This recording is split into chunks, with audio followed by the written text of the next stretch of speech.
bersyukur pagi hari ini kita ada dalam persekutuan doa pagi dan saya akan share tentang siapkan dirimu. Ya, kita hidup dalam satu masa di mana Yesus sudah datang ke dunia menyatakan pribadinya sebagai Tuhan dan Juru Selamat, dan kita ada dalam masa penantian di mana Tuhan berjanji akan datang kedua kalinya. Ketika masa penantian di ruang tunggu itu ada banyak macam-macam sikap. Ada yang dari dulu juga dibilang Tuhan mau datang, kita santai dulu. Ada yang bilang udah kita nikmatin dunia ini dulu aja, nanti baru bertobat waktu Tuhan mau datang. Dan segala macam, ada yang cuek, ada yang santai, ada segala macam reaksi sikap kita ketika kita menanti-nantikan kedatangan Tuhan. Firman Tuhan bilang di dalam 2 Petrus 3:9, Tuhan itu nggak lalai menepati janjinya. Sekalipun ada orang-orang yang menganggapnya sebagai satu kelalaian, tapi ia sabar terhadap kamu. Karena ia menghendaki supaya jangan ada yang binasa, melainkan supaya semua orang berbalik dan bertobat. Sebenarnya kalau kita mau meresponi dengan benar, punya sikap yang benar, bahwa ini adalah kesempatan. Kalau Tuhan belum datang, ini kesempatan Tuhan menyatakan kemuliaannya, kesempatan untuk bertobat, kesempatan untuk kita bekerja, kesempatan kita mengalami waktu perkenanan itu, kesempatan kita menyampaikan berita Injil, kesempatan-kesempatan yang Tuhan berikan bagi kita untuk mengalami perubahan demi perubahan, menjadi pribadi yang lebih baik. Nah, Bapak Ibu Saudara, pada waktu penantian ini, mari kita sama-sama belajar memiliki sikap yang tepat. Ya, bagaimana sikap kita di masa-masa penantian ini. Makanya saya katakan siapkan dirimu. Kita mau sama-sama buka di dalam Roma pasal yang ke-13 ayat yang ke-11 sampai 14. Kita bisa baca sama-sama. Hal ini harus kamu lakukan karena kamu mengetahui keadaan waktu sekarang, yaitu bahwa saatnya telah tiba bagi kamu untuk bangun dari tidur. Sebab sekarang keselamatan sudah lebih dekat bagi kita daripada waktu kita menjadi percaya. Hari sudah jauh malam, telah hampir siang. Sebab itu marilah kita menanggalkan perbuatan-perbuatan kegelapan dan mengenakan perlengkapan senjata terang.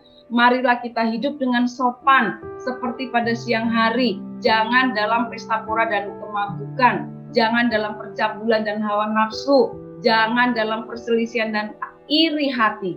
Kenakanlah Tuhan Yesus Kristus sebagai perlengkapan senjata terang. Dan janganlah merawat tubuhmu untuk memuaskan keinginannya. Amin buat firman Tuhan. Saya menggarisbawahi atau itu saya kasih tanda warna merah ya. Ada 3 hal yang saya pengen bagikan bagaimana sikap kita di dalam penantian ini. Yang pertama adalah ayo kita menyadari keadaan sekarang. Di situ dikatakan bahwa kamu mengetahui keadaan waktu sekarang. Kita mesti sadar nih ya, sadar kondisi situasi yang ada hari-hari ini. Hari-hari ini merupakan masa-masa di mana firman Tuhan bilang di dalam 2 Timotius 3 bahwa masa ini akan ada, pada hari-hari terakhir akan terjadi masa yang sukar. Ya, ada banyak orang yang hari-hari ini teriak-teriak, ngeluh, ada masalah ini, ada masalah itu, begini dan begitu. Masa yang sukar itu memang harus kita alami. Manusia menuruti hawa nafsu, kejahatan mencapai puncaknya. Ini merupakan satu fakta di mana manusia cenderung kompromi dengan dosa. Standar moral mulai diturunkan dan kejahatan menjadi sesuatu yang biasa. Hal ini ada di hadapan kita. Bahkan kemarin sering kali ya kita mendengar nih ya hari-hari ini bahwa Jokowi berkata bahwa mengenai resesi global tahun ini sulit. Dan tahun depan sekali lagi saya sampaikan akan gelap. Dan kita tidak tahu badai besarnya itu seperti apa dan sekuat apa. Kita tidak bisa kalkulasi.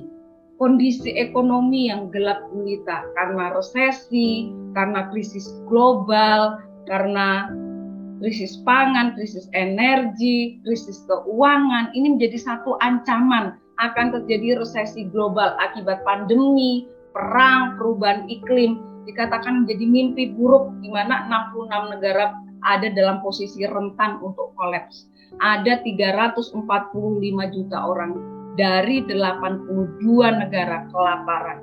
Dan dikatakan oleh Menteri Keuangan, dunia sedang tidak baik-baik saja. Ketika ada orang yang datang ke rumah dan berkata, Bu, ini masih KPR ya rumahnya? Iya, kenapa? Nanti tahun depan resesi loh, suku bunga akan jadi tinggi. Kepikir sih, maksudnya aduh, belum nanti anak gini mau sekolah, belum begini begitu. Tetapi bukan ketakutan itu sih yang saya tangkap. Tetapi ayo sadar kondisi zaman sekarang ini loh, dunia sekarang ini loh, sadari apa yang sedang terjadi hari-hari ini. Ya, manusia menuruti hawa nafsu seperti zaman Lot, seperti zamannya Nuh, mereka makan, minum, kawin dan mengawinkan. Ya, kita mesti sadar hari-hari ini bahwa kondisi zaman hari-hari ini mendekati kedatangan Tuhan yang kedua kali. Mari kita sadari, ayo, firman Tuhan berkata tadi di dalam Roma pasal yang ke-13, hal ini harus kamu lakukan karena kamu mengetahui keadaan waktu sekarang, bahwa saatnya telah tiba bagi kamu untuk bangun dari tidur. Yang pertama, mari kita sadari bahwa waktu sekarang bukanlah waktu yang baik-baik saja. Jangan santai, jangan merasa gak apa-apa. Tapi saya bersyukur ya, kalau kita tuh punya Tuhan yang luar biasa. Kemarin Pak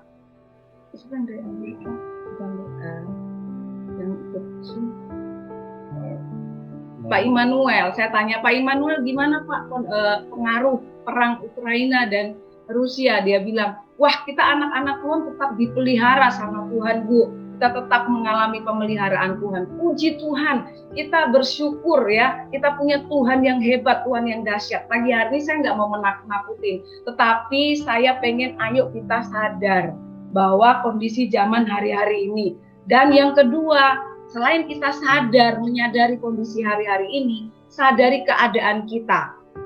Ya, dikatakan mari biarlah kita waktunya untuk bangun dari tidur.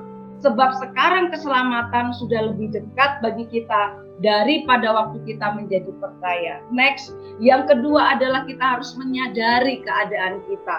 Ya, firman Tuhan berkata bahwa semoga 1 Tesalonika 5 ayat 23 berkata, semoga Allah damai sejahtera menguduskan kamu seluruhnya, dan semoga roh, jiwa, dan tubuhmu terpelihara sempurna dengan tak bercacat pada kedatangan Yesus Kristus Tuhan kita. Doa Paulus, semoga Allah menguduskan kita, semoga roh, jiwa, dan tubuh kita terpelihara sempurna dengan tidak bercacat pada kedatangan Yesus. Kerinduan Tuhan, kita kedapatan tidak bercacat ya. Tuhan rindu kita bangkit hari-hari ini. Sadar, tidur itu menggambarkan apa? Kita santai, lalai, aman, merasa aman, males, hidup dalam dosa, mati rohani. Iblis sedang berusaha untuk melumpuhkan gereja Tuhan. Lewat masa pandemi ini udah nyaman di Zoom, sudah enak, nggak usah ke gereja, pakai celana pendek, ibadah ya begitu saja, lewat TV, nggak ada sesuatu yang ini. Dan untuk menarik mereka untuk datang, ada beberapa jemaat yang masih belum mau ke gereja. Saya udah berusaha untuk ajak mereka. Mereka mungkin merasa udah terlanjur nyaman. Juga dengan situasi dan kondisi yang hari-hari terjadi, membuat manusia menjadi stres, membuat manusia menjadi tertekan, membuat manusia menjadi fokus pada masalah-masalah mereka sehingga tidak peduli dengan Tuhan. Ini juga merupakan satu kondisi di mana kita tidur, rohani kita tertidur, kita tidak peduli sama kegerakan Tuhan hari-hari ini. Dengan masa pandemi ini, iblis berusaha untuk melumpuhkan orang-orang percaya. Tetapi 1 Tesalonika 5 ayat 6 berkata, sebab itu baiklah jangan kita tidur seperti orang-orang lain. tetapi berjaga-jaga dan sadar. Ya, saya selalu ingatkan bahwa jam kehidupan bisa berhenti kapan saja. Kalau bukan Tuhan yang datang ke bumi ini, kita yang datang sama Tuhan. Karena kita tidak tahu kapan waktunya. Saya sempat dengar satu firman dia, anggap hari ini adalah hari terakhir. Makanya beri yang terbaik buat Tuhan. Karena kita tidak tahu kapan terakhir kita ada di dunia ini. Dan dikatakan ayat selanjutnya, sebab sekarang keselamatan sudah dekat. Hari sudah jauh malam, telah hampir siang. Sebab itu marilah kita menanggalkan perbuatan-perbuatan kegelapan dan mengenakan perlengkapan senjata terang. Mungkin kita bukan orang yang hidup dalam aktif berbuat dosa, tetapi ketika kita pasif, ketika roh kita sudah mulai kendor, ketika tidak ada gairah, ketika tidak ada semangat untuk memberitakan Injil, untuk mencari Tuhan, untuk berdoa, itu artinya kerohanian kita sedang tidur. Yuk kita perhatikan keadaan kita, kondisi rohani kita. Masih adakah semangat, antusias, roh yang menyala-nyala untuk beribadah, untuk menyampaikan firman, untuk menginjili orang, untuk hidup dalam kebenaran, untuk mencapai standar kebenaran firman Tuhan. Tuhan mau hari-hari ini kita bangun, kita bangkit supaya kita kedapatan tidak bercacat di hadapan Tuhan. Sadar, berjaga-jaga, tidak hidup dalam kekudusan, tidak hidup dalam kegelapan, tetapi hidup dalam kekudusan. Next, Bapak Ibu, mari siapkan diri untuk kedatangan Tuhan. Siapkan diri untuk penuaian. Siapkan diri untuk penghakiman. Ya, kita rindu kita kedapatan tidak bercacat di hadapan Tuhan. Mari sadari keadaan kita. Kalau kita lemah hari-hari ini, kuatkan diri kita, bangkit. Ya, yang terakhir, mari kita sama-sama mengenakan Kristus. Ayat selanjutnya, marilah kita hidup dengan sopan seperti pada siang hari, jangan dalam pesta pora dan kemabukan, jangan dalam percabulan dan hawa nafsu, jangan dalam perselisihan dan iri hati, tetapi kenakanlah Tuhan Yesus Kristus sebagai perlengkapan senjata terang, dan jangan merawat tubuhmu untuk memuaskan keinginannya. Kenakanlah Kristus. Artinya apa? Mengisi pikiran kita dengan kebenarannya dan perintahnya. Filipi 2 ayat 5 berkata, hendaklah kamu dalam hidupmu bersama menaruh pikiran dan perasaan yang terdapat juga di dalam Kristus Yesus. Mari kita belajar untuk memiliki karakter Kristus. Ya, Galatia 2 ayat 20, namun aku hidup tetapi bukan aku lagi yang hidup, melainkan Kristus yang hidup di dalam aku. Kita bisa belajar dari unta, ya. Next. Setiap pagi unta itu berlutut di depan tuannya untuk mengambil beban yang akan dibawanya sepanjang hari. Saat malam hari tiba, ia akan kembali berlutut agar tuannya bisa mengambil beban dari punggungnya. Begitu seharusnya kita sebagai pengikut Kristus.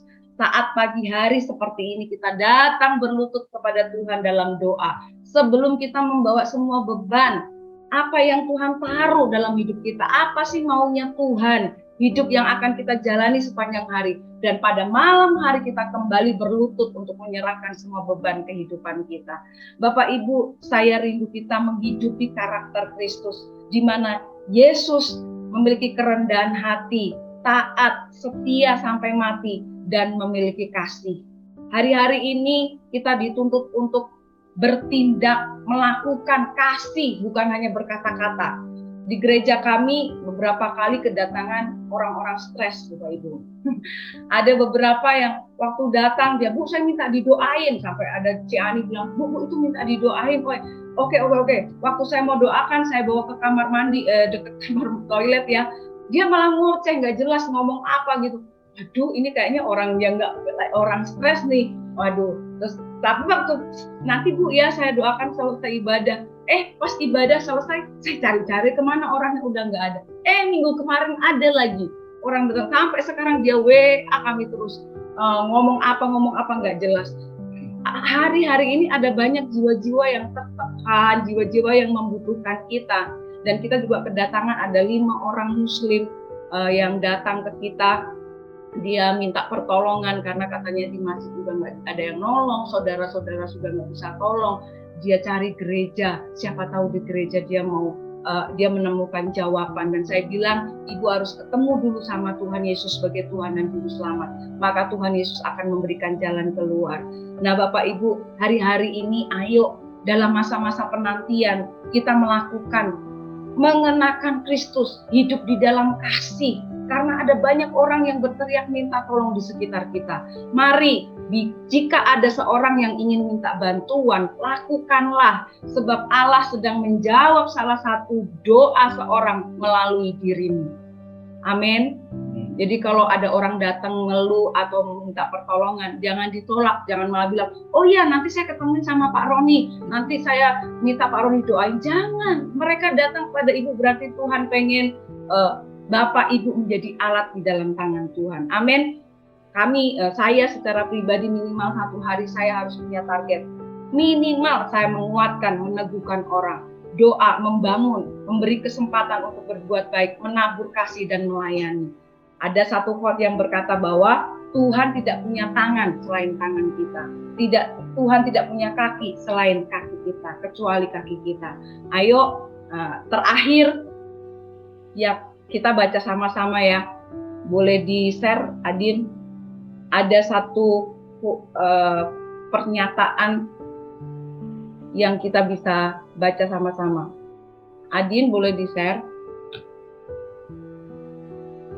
Yuk kita baca sama-sama ya. 1, 2, 3. Jangan biarkan setiap orang yang datang pada Anda pergi tanpa merasa lebih baik dan lebih bahagia. Jadilah ungkapan hidup dari kebaikan Tuhan. Kebaikan dalam wajah Anda, kebaikan dalam mata Anda, kebaikan dalam senyum Anda. Jadi izinkan, kenakan Kristus di dalam kehidupan kita. Izinkan Tuhan bekerja melalui kehidupan kita untuk kita menjadi saluran berkat bagi orang lain. Amin. Puji Tuhan. Tuhan Yesus memberkati.